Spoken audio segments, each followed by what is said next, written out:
Our job at Dreamworks is just to tell the very best story that we can. Technology is critical for the filmmaking process. To us, it's at the core of what we do. In the beginning of Over the Hedge, we had no idea if we'd be able to come up with the film that we had envisioned technically. We were asking for a lot. I mean, we have furry animals walking through foliage in the woods, in environments that have to have a realistic light bouncing around. We wanted backlit fur gleaming in the morning sun, and we wanted leaves being hit by the sun and reflecting a certain amount of light and light quality. I personally had no idea if we'd be able to pull it off. Tim Johnson, one of the directors of the film, had a vision in mind to make the computer-generated images look as if they've been exposed on film. There's a certain latitude that film has when it renders reality, and we had to kind of try to duplicate that. I come from a 2D background, and as a painter, we just paint it in. We just put the light there. And I get onto this film, and they're like, no, we don't just put the light there. It's a very complicated mathematical process. And I was panicked. You know, I thought, how do we do this? Much like a cinematographer will craft with his instruments and his lights, we do the same thing in the computer. There really is kind of a painterly aspect to what we do, where we literally paint with lights to create the subtle variations in tone and color. And that really is done on a light-by-light basis by the artist. Each character is kind of caringly, lovingly crafted and lit in each shot. Lighting in this movie is, you know, unbelievable. When we finished our animation on the sequence and we started seeing the lighting dailies come back, you just watch it like...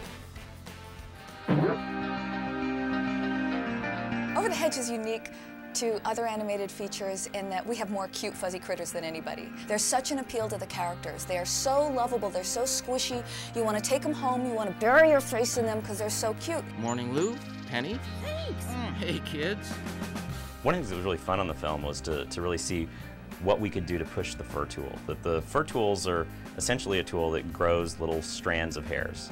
And we use that, we push that all the way from a porcupine quill to the very fine fur that you see around the animal's faces, like around Hammy's eyes and so forth, which is almost a velvety feel. Shots like, as they'll call it, a Hammy transformation shot. I am a crazy rabbit squirrel. Where RJ sort of takes Hammy and turns him into Rabbit Hammy. That's like a really difficult technical shot for us to do, with all sorts of changes of hairstyle and fur style happening in one shot.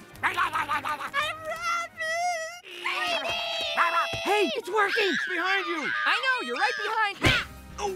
The porcupines were difficult for every single department. There's a lot of detail there, a lot of quills to be surfaced, and they all have to be groomed appropriately, and they're long, rigid things that our eyes can see. With fur, we get a little grace period in that you can't always see what an individual hair does, but with quills, now every single mistake we make is really visible. Well, yeah, I'm okay with wazoo food there. No, you're not. The tail is tingling. Oh, animals that hug has probably been our really biggest challenge. We had this scene, and Andy raised his hand and he said, I noticed there's a lot of hugging in this scene. I was like, is this problem, is it too sentimental and sappy for you? Is that the issue? He's like, no, it's just complicated technically to do. Whenever you have like two characters that are interacting, we basically have to go in there and do lots of work. It was such a problem, we actually had to give the animators a quota for how many hugging shots they could do within any one scene. It's a very sort of emotional film, and you know, it's an important part of the characters have to do, but it made us wince every time another hugging shot came up. It's a lot of work. Oh, come here. Yeah, that feels good, doesn't it? One of the things that we use sort of on the back end to sort of do all the processing is what we call the render farm. It is a huge bank of machines, servers that basically take the artist's instructions and convert them into images. These characters have 1 million strands of hair on their bodies, and to render that all out just takes time and processing power. We were having to do everything we could to kind of streamline that process so that renders didn't take 3 days to come back, because you need to do your animation, you need to fire off a render, you need it to come back as soon as possible so you're seeing it at the highest resolution to find out if the performance is working, if the glint is in the eye, all that stuff that you can't see in the tool set that we have for animating. I want my spuddies. I love those things. We couldn't tell the stories as visually exciting as we are able to do today with the level of innovation and creativity were it not for the partnerships of HP and AMD. We really don't have to worry a lot about the technical limits. Almost any good idea and story, there is a way for us to execute. What we really pushed on Over the Hedge was the artistic vision, executing that in the best way we can. We don't have the technical challenges holding us back anymore. We can tell epic stories now, and we can tell stories with a lot of technological complexity.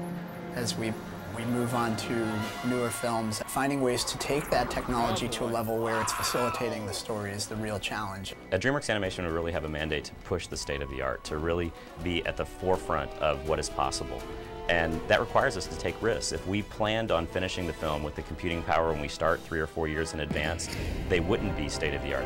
What is that? The great thing about Over the Hedge, and I think our future films, is that we are able to now facilitate the story in a way that the directors can tell whatever they want, because we're really capable of anything.